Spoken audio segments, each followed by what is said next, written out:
नमस्ते recording club. मैं RC Sandeep आज the story of recording club part 143 लेकर के हाजिर हूँ।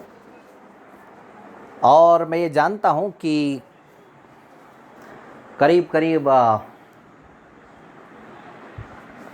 2 शुक्रवार बीच में छूट गए और आज तो खैर मंगलवार है, लेकिन मुझे लगा कि भाई वो 2 शुक्रवार की भी भरपाई करनी है और पहले के बहुत सारे शुक्रवार की भरपाई करनी है। इसलिए आज एक बार फिर से जो कहानी चल रही है हमारी उदयपुर कन्वेंशन 2017, या फिर यूँ कहूँ कि अक्टूबर 2017 की घटनाओं से आजकल हम लोग रूबरू हो रहे हैं। पहले थोड़ा सा बात वहीं कर ली जाए जो पिछले एपिसोड में मैं कुछ चीज़ें भूल रहा था। एक तो जो अली के मित्र थे, उनके साथ में वो मनीष कोठारी, जिनकी मदद से अली स्थानीय स्तर पर चीज़ों को देख रहे थे। और जो एक तरह से कहें कि धर्मशाला की जो मैंने बात की थी, जैन धर्मशाला की, उसका नाम था महाप्रज्ञ विहार। महाप्रज्ञ विहार ये उस जगह का नाम था जो अली के अनुसार हमारे इस कन्वेंशन के लिए बुक कराई गई थी। तो बाकी सब बातें तो आप सुन ही चुके हैं कि वो सब अच्छा था, सब कुछ ठीक था।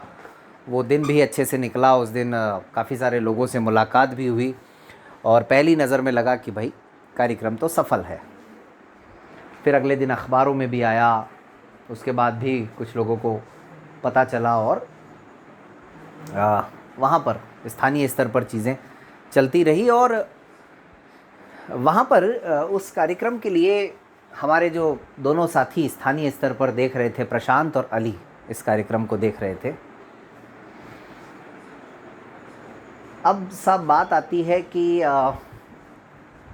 सबको ये उम्मीद थी कि ये कार्यक्रम बहुत बड़ा होने वाला है, यानी बड़ा संख्या की दृष्टि से। और ये भी ज़रूरी था कि इस कार्यक्रम में जो कार्यक्रम की रूपरेखा है वो ऐसी बनाई जाए कि लोगों को ज़्यादा से ज़्यादा अपने आप को इस कार्यक्रम से जुड़ने का एक अवसर मिले और अच्छा लगे लोगों को कि वो इस कार्यक्रम से अपने आप को जोड़ पाएँ। तो एक व्हाट्सएप ग्रुप बनाया गया उदयपुर कन्वेंशन की तैयारियों के लिए, और ये इसी कन्वेंशन से शुरुआत हुई थी कि इस तरह से व्हाट्सएप ग्रुप बना करके कार्य को अंजाम देने की। अच्छा, लेकिन जब अभी मैंने शुरू में कहा कि बात चल रही है अक्टूबर 2017 की, तो ये वो समय था कि इन्हीं दिनों मई 2017 से जो थीम सॉन्ग चल रहा था, जिस थीम सॉन्ग को पहली बार प्रस्तुत किया गया था, तो हमारे जयपुर के दोनों जो साथी थे, शरद भाई और प्रतीक भाई, इन लोगों का ये मानना था कि इसको रिकॉर्ड करके एक अच्छा सा सॉन्ग बनाया जाना चाहिए। तो आज आप और हम जिस सॉन्ग को सुनते हैं, थीम सॉन्ग को विद म्यूज़िक,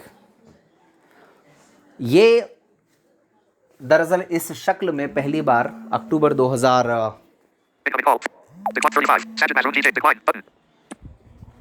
पहली बार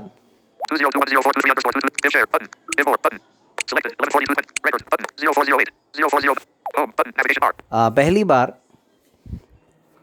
अक्टूबर 2017 में ही रिकॉर्ड हुआ।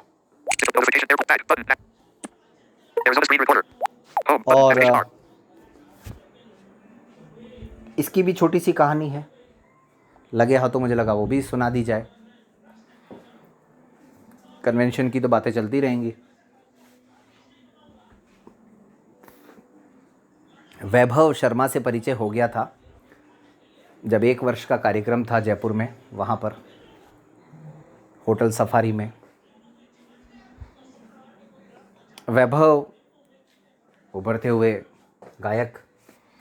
अच्छा, प्रतीक भाई, शरद भाई के अच्छे परिचित, तो उन्हीं को रिक्वेस्ट की गई थी कि भाई आप अपनी टीम की मदद से इसको रिकॉर्ड करें। वैभव ने सहर्ष स्वीकार भी किया। और एक बात ये भी थी दोस्तों कि दरअसल उदयपुर कन्वेंशन में वैभव की ये जो टीम थी छोटी सी, जिसने इस पूरे म्यूज़िक को रिकॉर्ड किया, उन्हें भी आना था। हालांकि किसी कारण से वो लोग नहीं आ पाए। तो वैभव के जो साथी थे, जैसे कोई अकोस्टिक गिटार पर थे, वो सब साइटेड, और कोई किसी और ऑर्गन पर थे, और इसके जो सिंगर हैं वो स्वयं वैभव। लेकिन आपने देखा होगा कि इस सॉन्ग में पीछे बच्चों की भी आवाज़ आती है। ये भी बड़ी दिलचस्प बात है कि जब ये रिकॉर्ड कर रहे थे तो 3-4 बच्चे वहीं से उनके आसपास के निकल रहे थे, उनको बुला करके उन्होंने ये कोरस बच्चों का जो है पढ़े पढ़ाएं जो बोलते रहते हैं, इस थीम सॉन्ग में डलवाया था। और ये भी तय हुआ कि भाई उदयपुर कन्वेंशन से इसको लॉन्च किया जाएगा। लेकिन इसकी जो असल रिकॉर्डिंग है, आज जिस रूप में हम सुनते हैं इसको, ये अक्टूबर 2017 की कहानी है। अच्छा, अक्टूबर 2017 रिकॉर्डिंग क्लब के लिए बहुत महत्वपूर्ण रहा है, बहुत ऐतिहासिक रहा है। इन्हीं दिनों एक ऐसा कार्य भी हुआ था जहां से आने वाले कुछ समय तक बहुत सारी समस्याएं दूर होने वाली थी, बहुत सारी समस्याओं का समाधान होने वाला था। इनफैक्ट उसकी शुरुआत हो गई थी, लेकिन उसकी चर्चा आज नहीं करूंगा क्योंकि अभी सही अवसर नहीं है। लेकिन कभी मौका मिला तो ज़रूर विस्तार पूर्वक ये पूरी कहानी क्या थी इसकी भी चर्चा करूंगा। इसी बीच में ट्रस्ट के सिलसिले में एक बार फिर से जयपुर जाना हुआ था, सितंबर के एंड तक, अक्टूबर में ही, इन्हीं दिनों में ही कुल मिला करके। लेकिन बहुत ज़्यादा मामला आगे नहीं बढ़ा था। वो तो फिर जब पूरी बात होगी डिटेल में तो इस पर और बताऊंगा कि कैसे कैसे क्या क्या रहा। लेकिन वो चीज़ें रह रह करके दोस्तों याद आती रहती हैं। चलिए अब आते हैं कन्वेंशन पर।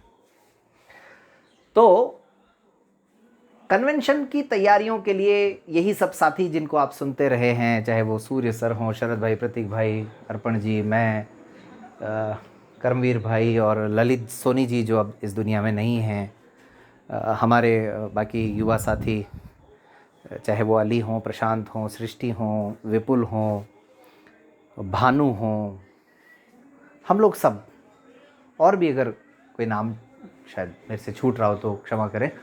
लेकिन विनोद जी हमारे एमपी से, तो लगभग हम लोग सभी, और एमपी से ही शिखा जी भी थी, तो हम लोग लगभग सभी मिल करके इसको कर रहे थे। तो उसमें सजेशंस आते थे अलग अलग। अब सब शुरुआत होती है कि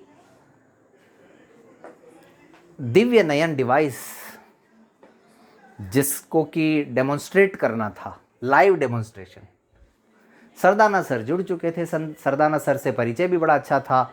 आज भी सरदाना सर हमारे ग्रुप में जुड़े हुए हैं, हरीश के सरदाना सर। और उनसे जब बात की गई तो उन्होंने तुरंत सहमति दे दी।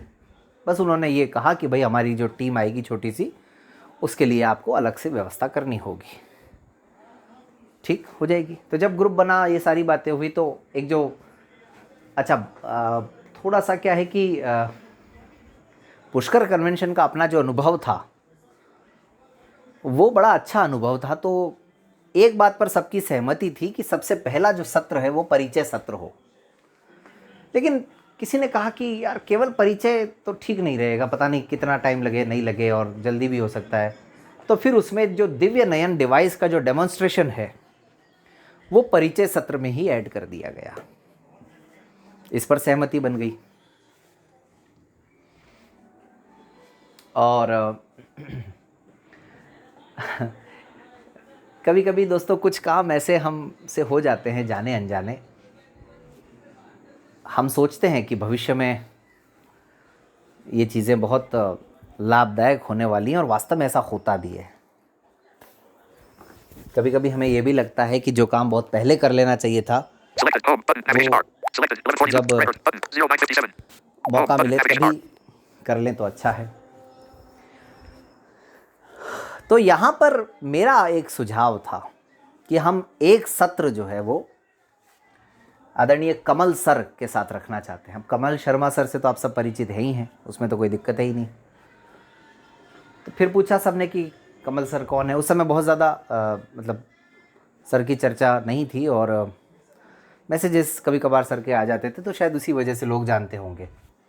कुल मिलाकर के कमल सर से बात हुई, कमल सर ने सहमति दे दी। अच्छा, मेरा जब कमल सर के विषय में जब ध्यान गया था तो मेरे दिमाग में ये था कि अंग्रेज़ी भाषा को लेकर के कोई सत्र उनके साथ आयोजित किया जाए। सर का ऐसा मानना था कि केवल अंग्रेज़ी पर अगर फोकस करेंगे तो वो ठीक नहीं रहेगा। मैं कुछ जीवन से जुड़ी हुई बातें भी करना चाहता हूँ।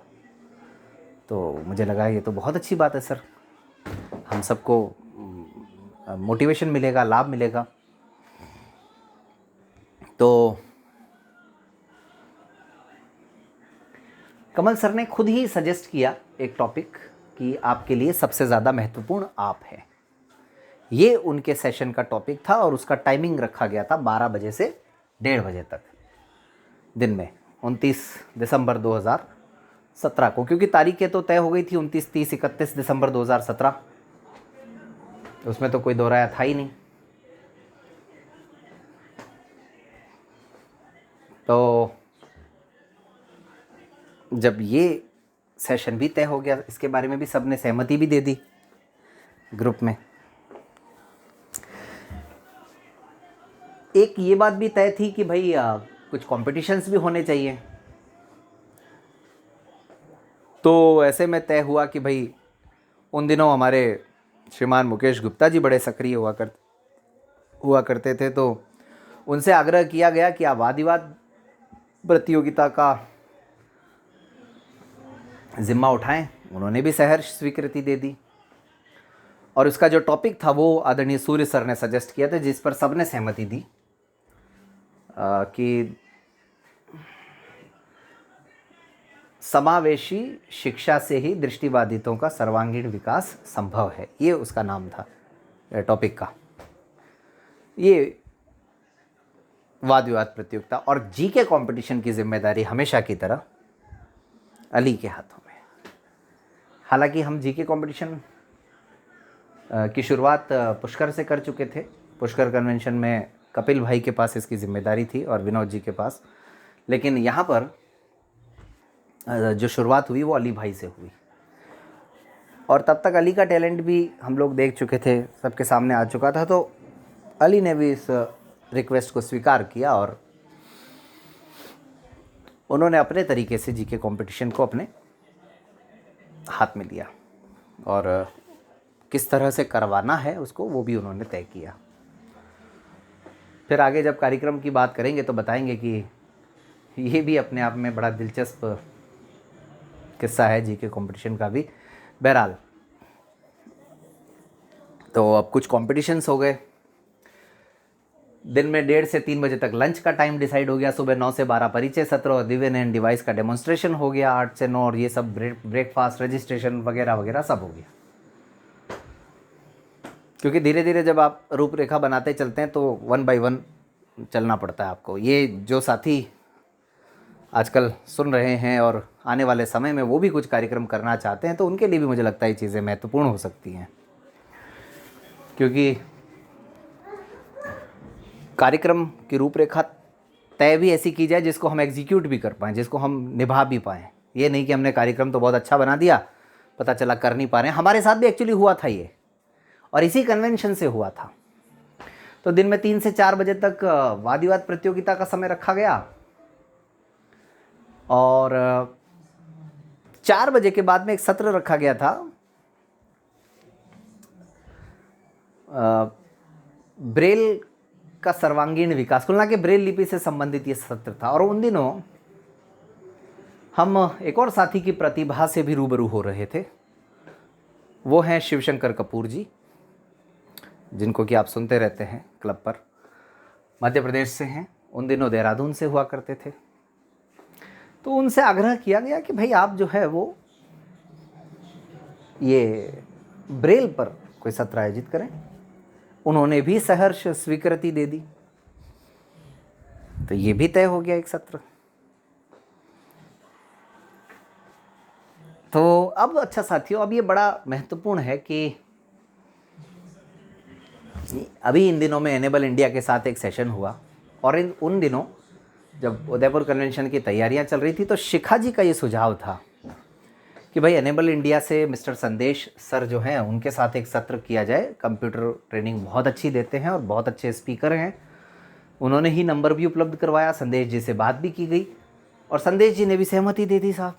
संदेश जी ने भी कहा कि ये फॉर्मेलिटी करनी है, यहाँ मेल करना है, वो करना है, ये वो जो भी है, मतलब उनके टिकट विकेट की और सारी बातें हो गई, ठीक है। तो एक सत्र कंप्यूटर स्किल्स पर जो है वो संदेश जी के साथ भी तय हो गया, शाम को 5 से 6, 4 से 5। बड़ा ही टाइट मामला चल रहा है अभी तक तो, लेकिन ये भी लग रहा था बीच में कि कोई एक आध व्यक्ति नहीं अगर आ पाते हैं तो वो टाइम जो है वो बच जाएगा, इसलिए जनरली यहाँ पर टी ब्रेक वगैरह नहीं रखा गया। नहीं तो सूर्य सर का हमेशा आग्रह ये रहा है कि भाई बीच बीच में ब्रेक होता रहना चाहिए। लेकिन दोनों ही बातें अपनी जगह सही हो गई, आगे चल कर के वो आप सुनेंगे।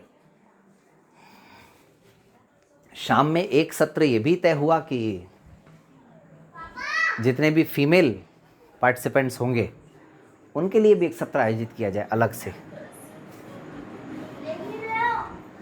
तो फीमेल पार्टिसिपेंट्स के लिए भी एक सत्र आयोजित किया गया, मतलब तय किया गया।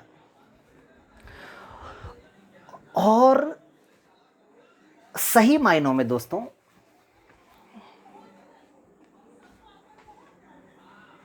विवाह को लेकर के, विवाह को लेकर के ये वो समय था जब रिकॉर्डिंग क्लब में पहली बार चर्चा होने लगी। प्रतीक भाई का ऐसा सुझाव था कि मैट्रिमोनियल विषयों से संबंधित भी एक सत्र रखा जाना चाहिए। तय भी कर लिया, विषय भी तय कर दिया गया। उन्हें ही इसकी लिए रिक्वेस्ट भी की गई कि आप इसको कंडक्ट करवाएं। वही बात आती है, फिर देखते हैं आगे चल कर के कि हुआ या नहीं हुआ। और उसका टॉपिक रखा गया था कि सही जीवन साथी कौन, दृष्टिबाधितों के संदर्भ में। ये दरअसल उदयपुर कन्वेंशन, इसीलिए मैं कहता हूं कि कई मायनों में भविष्य की नींव रखने वाला था, भविष्य की दशा और दिशा को तय करने वाला था। क्योंकि आप जो काम करते जाते हैं साथियों, अगर कहीं पर आप सफल हो जाते हैं तो आपको लगता है चलिए मेहनत रंग लाई, कहीं पर असफल होते हैं तो आपको लगता है कि यार इस कमी को पूरा किया जाना चाहिए। तो ये सब बातें इस कन्वेंशन से जुड़ी हुई है, सारी की सारी बातें। तो ये पहला दिन 28 दिसंबर 2017 कन्वेंशन से जुड़ा हुआ। दूसरे दिन ये सारी की सारी बातें उदयपुर कन्वेंशन से संबंधित प्रोमो है इसी यूट्यूब चैनल पर रिकॉर्डिंग क्लब के दोस्तों, आप सुन सकते हैं।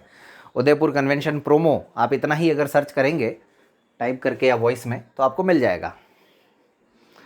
तो अगले दिन 29 तारीख का दिन जो है वो घूमने फिरने के लिए रखना था। उदयपुर है और उदयपुर कोई जाए और घूमे नहीं, ये तो कैसे संभव हो सकता है।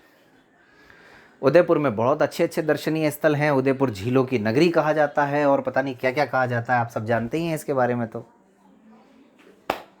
कुछ जगह चिन्हित की गई, उसमें भी अलग अलग बातें रहीं कि भाई उदयपुर में ट्रैफिक होता है, टाइम बहुत लगता है, टूरिस्ट बहुत आते हैं। उस समय तो कोरोना भी नहीं था तो भीड़ भाड़ तो होनी थी।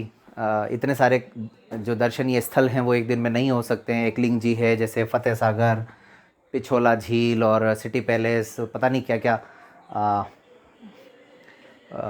मोती मगरी और गुलाब बाग हैं, बहुत सारे, मतलब एकलिंग जी का मंदिर है, चेतक सर्कल, इस तरह से कई सारे ऐसे स्थान हैं, दूध तलाई, पता नहीं क्या क्या, जयसमंद, शिल्पग्राम, बहुत है। तो कुछ जगहों पर सहमति बनी, वो भी उदयपुर के हमारे जो स्थानीय साथी थे अली वगैरह, उनको पता था, जिनको जानकारी थी, उन्हीं की वजह से, उन्हीं की बदौलत कुछ चीज़ों पर जो सहमति बनी और वो फिर चीज़ें तय की गई। वो प्रोमो में है सारी, इसलिए मैं रिपीट नहीं कर रहा हूँ। मैं कोशिश करता हूँ उसका प्रोमो का लिंक जो है वो डिस्क्रिप्शन बॉक्स में डाल दूँगा, आप लोग देख सकते हैं। तो ये भी तय हो गया। शाम को ये तय हुआ कि भाई कल्चरल इवनिंग की जाएगी 29 तारीख को शाम को, कल्चरल इवनिंग, और 5 बजे तक सब आ जाए, ये तय किया गया। ये सब अभी रूपरेखा बन रही है, क्योंकि जाना है तो जाने के लिए बसेस भी चाहिए होती हैं, बहुत सारी व्यवस्थाएं करनी होती हैं।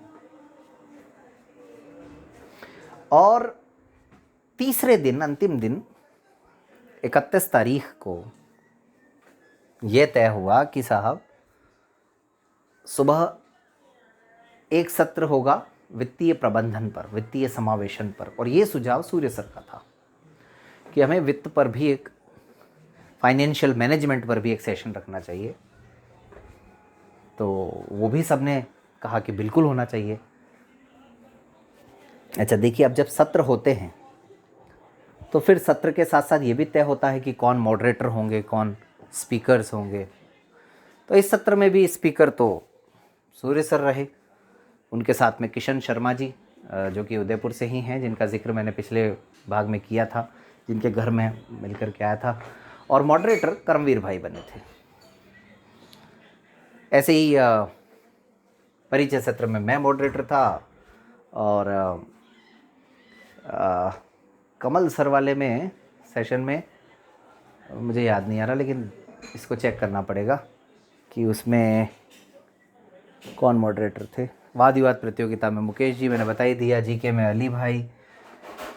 तो इस तरह से जो शिव शंकर जी वाला सेशन था उसमें विनोद जी मॉडरेटर थे। ऐसे करके अलग अलग तय किया गया था।